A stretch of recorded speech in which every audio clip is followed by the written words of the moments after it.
नमस्कार दोस्तों, CSIR net life science की क्लास में आपका स्वागत है।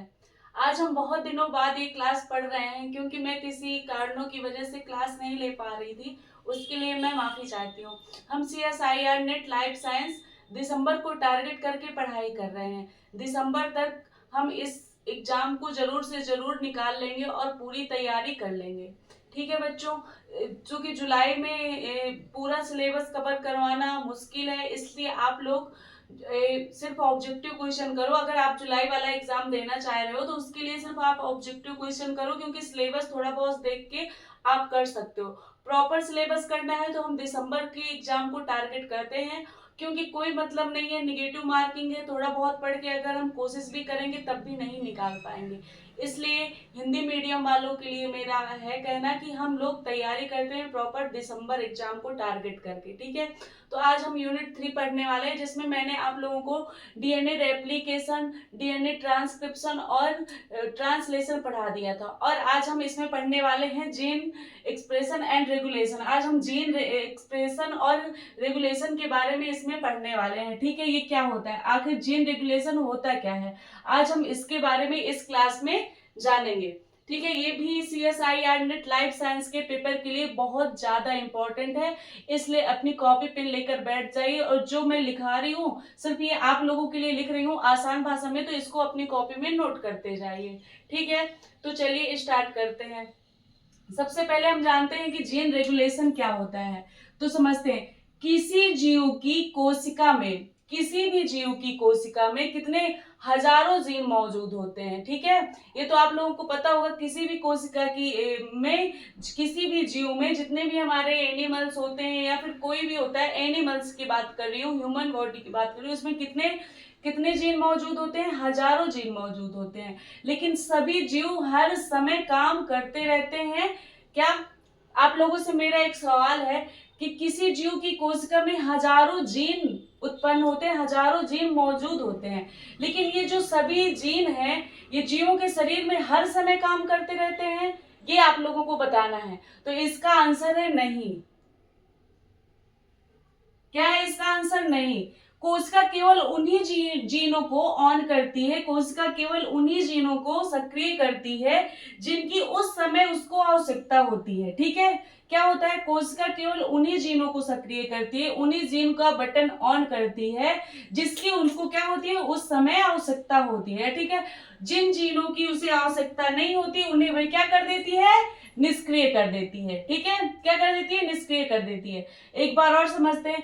किसी जीव की कोशिका में हजारों जीन मौजूद होते हैं। किसी भी जीव की कोशिका में, चाहे ह्यूमन हो या फिर कोई एनिमल्स हो या डॉग हो, उसमें हजारों जीन क्या होते हैं, उत्पन्न होते हैं। ठीक है, लेकिन ये सभी जीव हर समय काम नहीं करते। ये हर समय, ये सभी जीन जो हमारे होते हैं, ये जो हमारे सभी जीन होते हैं, ये क्या करते हैं, हर समय काम नहीं करते हैं। ठीक है, ये कोशिका, जो हमारी कोशिका है, वह केवल उन्हीं जीनों को सक्रिय करती है, उन्हीं जीनों का बटन ऑन करती है जिनको उसको उस समय, जिनकी उसको आवश्यकता होती है। और जिन जीनों की उसको आवश्यकता नहीं होती है उन्हें वो क्या कर देती है, निष्क्रिय कर देती है। क्या कर देती है, ऑफ कर देती है। ठीक है, जिनकी उसको आवश्यकता नहीं होती उनको क्या कर देती है, ऑफ कर देती है। ठीक है, हम एक एग्जाम्पल के तौर पे समझेंगे। जैसे कि अभी बहुत गर्मी हो रही है। ठीक है, तो जब हमारा जैसे शरीर है, जैसे गर्मी हो रही है, बारिश हो रही है, कुछ भी हो रहा है हमारी बॉडी के हिसाब से, अगर बारिश हो रही है तो थोड़ा सा ठंडा मौसम रहेगा,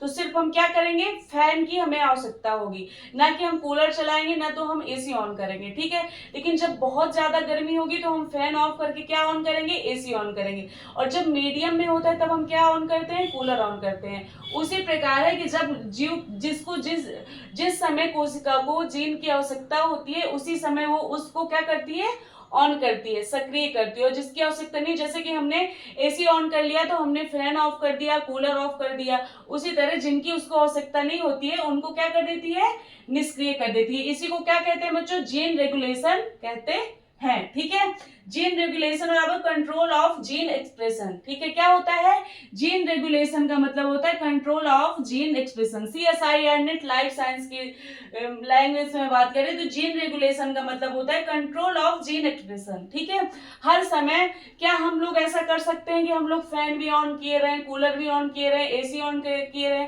तो इससे क्या होगा, बिल बहुत ज्यादा आएगा ना। इसी तरह अगर ये सभी जीनों को सक्रिय कर देगी तो क्या होता है, ऊर्जा की खपत होती है। ठीक है, ऊर्जा की खपत होती है, इसलिए वो सिर्फ उन्हीं जीनों को ऑन करती है जिनको उसकी आवश्यकता होती है। उसी को क्या कहते हैं, जीन रेगुलेशन कहते हैं। ठीक है बच्चों, एक बार से फिर से समझ लेते हैं। किसी जीव को कोशिका में हजारों जीन मौजूद होते हैं।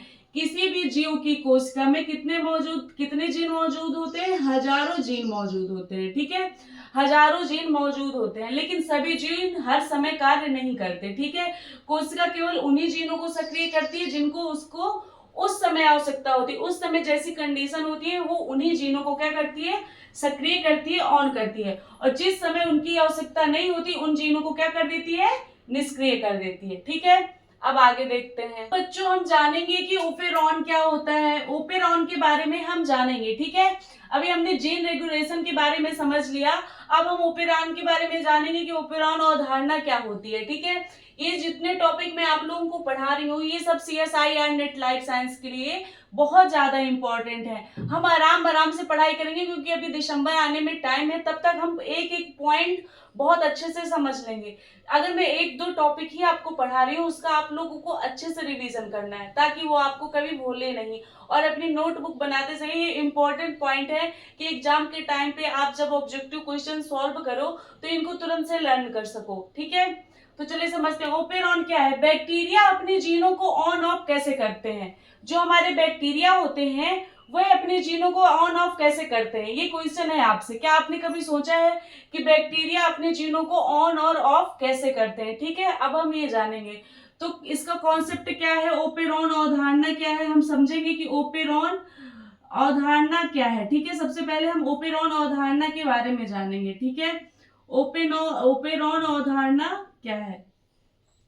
तो 1961, ठीक है, कब, 1961 में ये एक वैज्ञानिक है फ्रांसिस जैकब और जैकियस मोनोड ने। ठीक है, ये दो वैज्ञानिक थे। ठीक है, कौन से, ये दो वैज्ञानिक थे जिन्होंने इकोलाई बैक्टीरिया, ठीक है, एक हमारा बैक्टीरिया क्या है, इकोलाई बैक्टीरिया पर अध्ययन किया। किस पर अध्ययन किया, जो ये हमारे 1961 में ये जो वैज्ञानिक है इन्होंने, ये क्या हो गए, फ्रांसिस जैकब और ये मोनोड ने क्या किया, इकोलाई जो बैक्टीरिया था उस पर अध्ययन किया। ओपेरॉन अवधारणा किस बैक्टीरिया पर आधारित है, इकोलाई बैक्टीरिया पर। ठीक है, उस पर अध्ययन करते हुए ये अवधारणा दी थी। ठीक है, किस पे अध्ययन करते हुए, इकोलाई बैक्टीरिया पर अध्ययन करते हुए ओपेरॉन अवधारणा दी थी। ठीक है, इसकी खोज के लिए उन्हें बाद में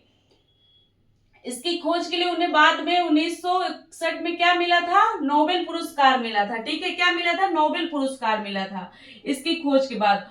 अब इसको समझते हैं ओपेरॉन क्या है, आसान भाषा में समझते हैं। ऐसे कई जीनों का समूह जो एक साथ ऑन ऑफ होते हैं, ऐसे कई जीनों का समूह, कई जीन। अभी तक हम जीन रेगुलेशन में क्या पढ़ रहे थे, जिसमें हम आवश्यकता अनुसार जीनों को सक्रिय कर रहे थे और आवश्यकता अनुसार जीनों को क्या कर रहे थे, निष्क्रिय कर रहे थे। ठीक है, अब हम इस ओपेरॉन अवधारणा में क्या देखते हैं कि ऐसे कई जीवों के ऐसे कई जीनों का समूह जो एक साथ ऑन और ऑफ होते हैं। ठीक है, जीनों के ऐसे कई जीनों का समूह जो एक साथ ऑन और ऑफ होते हैं, उन्हें क्या कहते हैं, ओपेरॉन अवधारणा कहते हैं। क्या कहते हैं बच्चों, ओपेरॉन अवधारणा कहते हैं, उनको ओपेरॉन अवधारणा कहते हैं। ठीक है, अब उदाहरण के तौर पे समझ लेते हैं, जैसे किसी फैक्ट्री में 3 मशीनें हैं। ठीक है, तीनों मशीनों का स्विच क्या होता है, एक ही होता है। जब हम एक बटन दबा देंगे तो क्या होगा, हमारी सारी मशीनें ऑन हो जाएंगी। उसी प्रकार ओपेरॉन अवधारणा में है कि ऐसे कई जीनों का समूह जिनका स्विच एक ही होता है और इसलिए अपना कार्य तुरंत से कर पाते हैं, और एक स्विच को ऑन करने के सभी एक साथ सारे जीन क्या होते हैं, ऑन हो जाते हैं, और एक साथ सारे जीन क्या होते हैं, ऑफ हो जाते हैं। यही है हमारी ओपेरॉन अवधारणा। ठीक है, अब आगे का कॉन्सेप्ट कल समझेंगे। तब तक बने रहिए मेरी बायोलॉजी क्लास में और चैनल को लाइक और सब्सक्राइब जरूर करिए। ठीक है, ये 2 पॉइंट है जिनको आपको लर्न करके आना है। कल हमारी बड़ी क्लास होगी और एक ही क्लास में सारे कॉन्सेप्ट क्लियर हो जाएंगे। ये मेन कॉन्सेप्ट था, मेन बेस था, इसलिए इसको पढ़ना बहुत जरूरी है कि जीन रेगुलेशन क्या है और ओपेरॉन अवधारणा क्या है। इससे रिलेटिव मैं अभी आप लोगों को ऑब्जेक्टिव क्वेश्चन दे दूंगी शॉर्ट में, तो उनको आप लर्न कर लीजिएगा तो आपका रिवीजन हो जाएगा। ठीक है,